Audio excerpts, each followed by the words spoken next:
Bonjour à tous et bienvenue pour ce nouveau test ou cette nouvelle comparaison pour être précise, puisque j'ai décidé, je me suis dit que ce serait intéressant de comparer deux True Wireless à 200 €. Je remercie le Café du Geek tout d'abord pour m'avoir envoyé ces deux paires. Les tests arrivent notamment pour le Libraton. Je ne sais pas si je l'ai encore sorti au moment de la sortie de cette comparaison, mais je pense que ce sera fait après.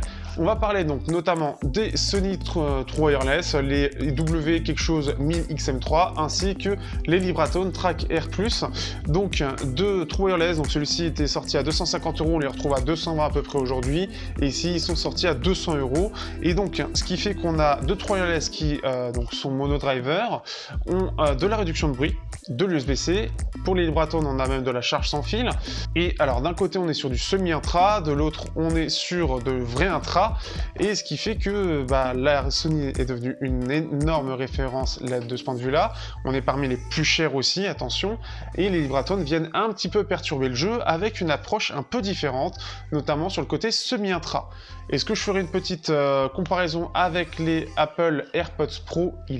C'est possible, mais je ne garantis rien. Pour l'instant, ce serait très intéressant, je pense, surtout avec le côté semi-intra, que tout le monde découvre un peu comme si c'était nouveau. Bref, on passe à cette petite comparaison.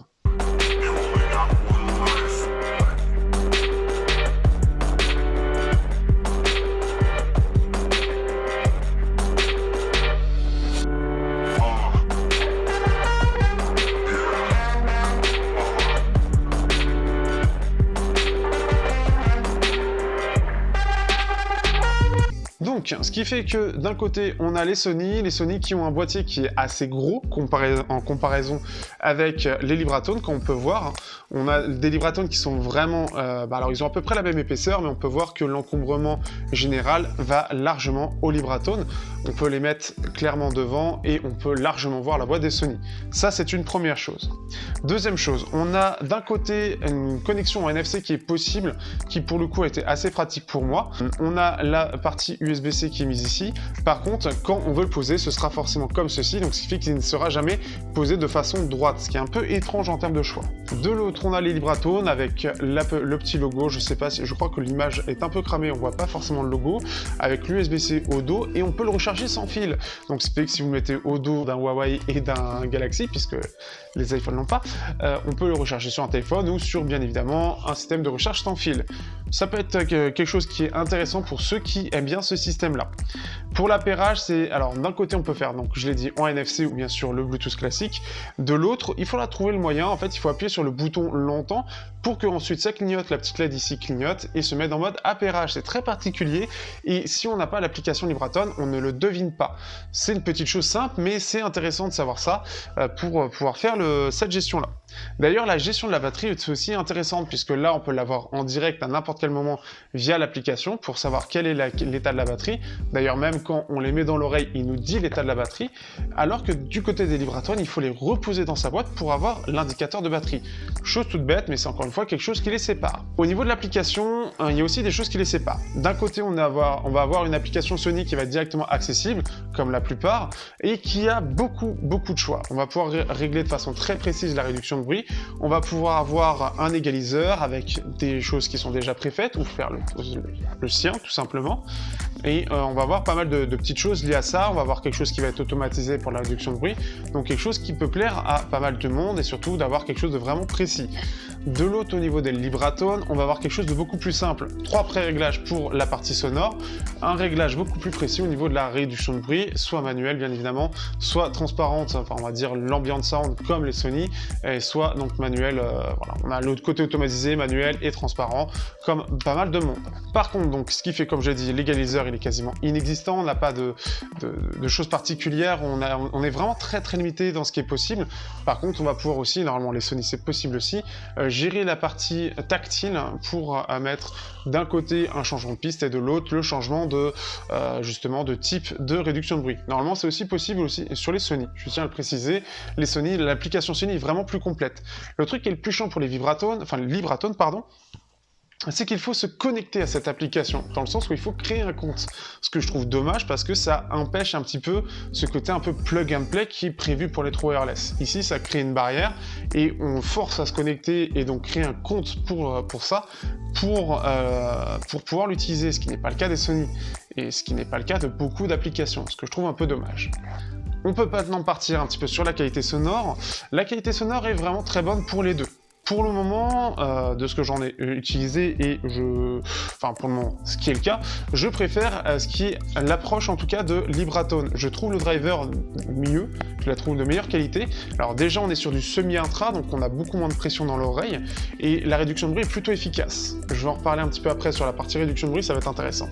Donc elle est plutôt efficace, donc ce qui fait que le côté semi-intra va avoir l'avantage d'être un peu plus aéré, un peu moins de pression et en plus de ça, d'avoir une réduction de bruit assez efficace. La partie sonore est globalement assez équilibrée, on est sur vraiment quelque chose d'équilibré, assez clair aussi. On a une bonne clarté dans l'ensemble, une bonne séparation des instruments et quelque chose qui est vraiment agréable à écouter avec un bon son, on va avoir un côté assez fun, donc ce qui fait que ça va être vivant, peu importe le style et ça va très bien gérer tous les styles. Du côté des Sony, les Sony eux sont sur quelque chose qui est assez différent. On est sur quelque chose qui est plus une signature en V et avec des basses qui sont assez amples. Par contre, le problème, c'est qu'au niveau des aigus, on va avoir quelque chose qui va être légèrement artificiel sur le bout, un petit peu trop boosté. Ça va se ressentir, ça reste très léger, mais ça va se ressentir.